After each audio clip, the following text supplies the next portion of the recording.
Good evening, everyone. Yes. I just wanted to understand. So this is the hate which is going on the 2 to 5% population community in India. That is a Brahmin community. Right. Whether they really tortured the lower class the way they are projecting right now, because we have been taught from very long time they are the backbones in the society. Right. To learn, to support, to help the kingdom for its flourish and to have a proper systematic approach in the society. Right. But today we have become more than like a Dalits. I'm just telling you the facts. So there is no reservation for us, no opportunities in the job, nothing. So we have been ousted from the society.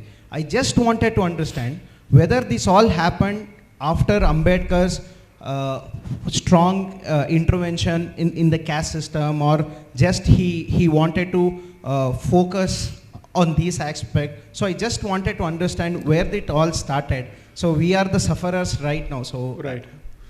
So I'll give you a slightly different answer. So when you think of Mahabharata and you think of instances of casteism in Mahabharata, what are the examples that come to mind? Ekalavya and Karna.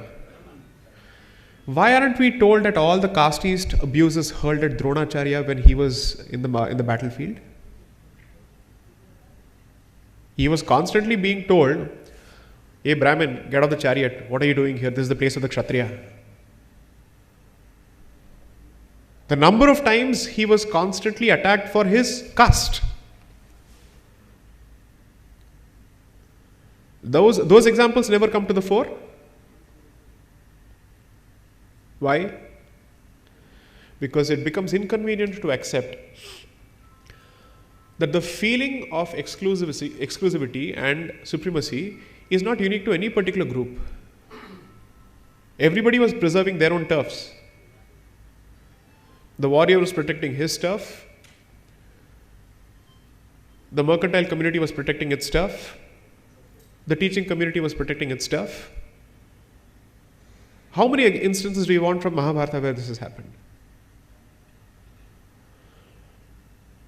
Okay, I'll give you an example from my home state, in that sense, Tamil Nadu. Please do a sample survey of the number of instances of violence against Dalits and identify the number of times a Brahmin was found setting fire to the heart of a Dalit. Find out which communities are involved in this. Please go ahead, do it. Okay? I can show any number of instances where I know for a fact in my own family that Brahmins have not just married non-Brahmins, they've also married who are otherwise called, let's say, Dalits and Shudras. I'll show that from my own family. I would like to see the very same example coming from the group that is called as the OBC group today. How many people are doing it? I am not in a popularity contest, so anybody can fight with me. You will not be able to beat me in an argument when it comes to facts, so go ahead. I don't care for popularity here. So my point is, you want to talk facts? Here are the facts. 3.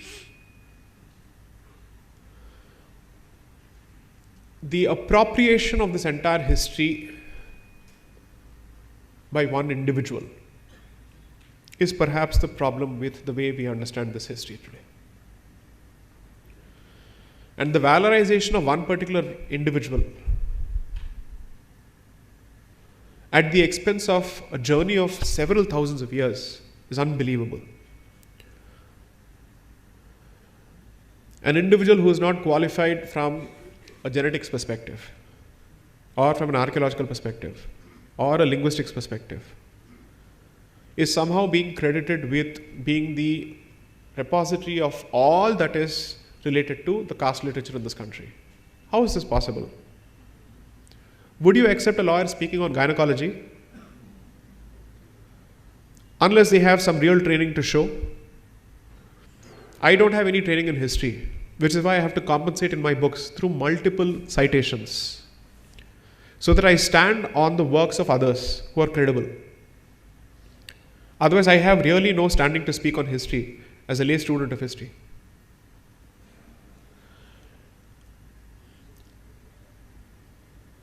As a minority, you don't have muscle. And 2, you have bought into the guilt literature heavily. And therefore, you don't find the voice within you to stand up and say, please tell me how long am I going to be saddled with this literature? Where is the cutoff point for this? And how long are others going to benefit at the expense of my bashing? These are some real hard questions to ask. But here's what I would say.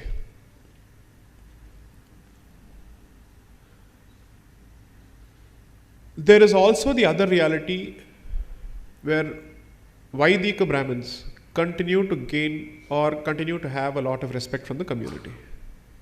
Relatively, which, let's say, from those segments of the community who are free from the politicization of this issue and who understand the value that comes with that kind of training, who understand what it takes to be a practicing Brahmin, so to speak. But the fact is that number is shrinking constantly.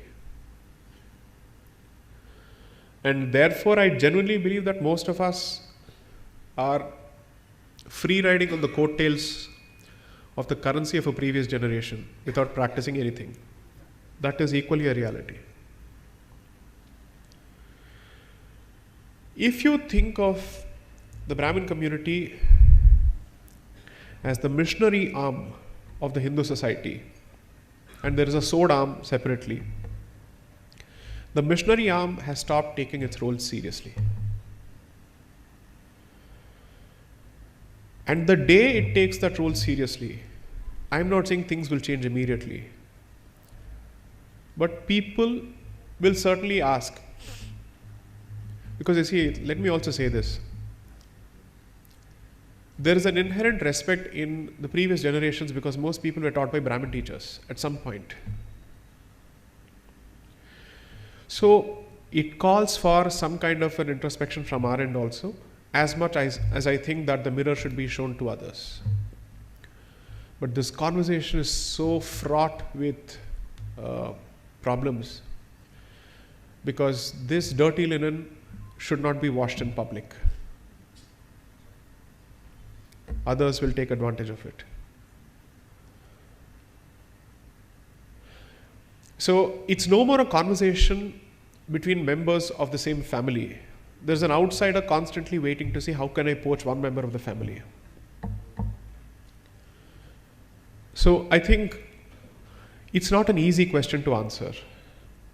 But all I can say is hopefully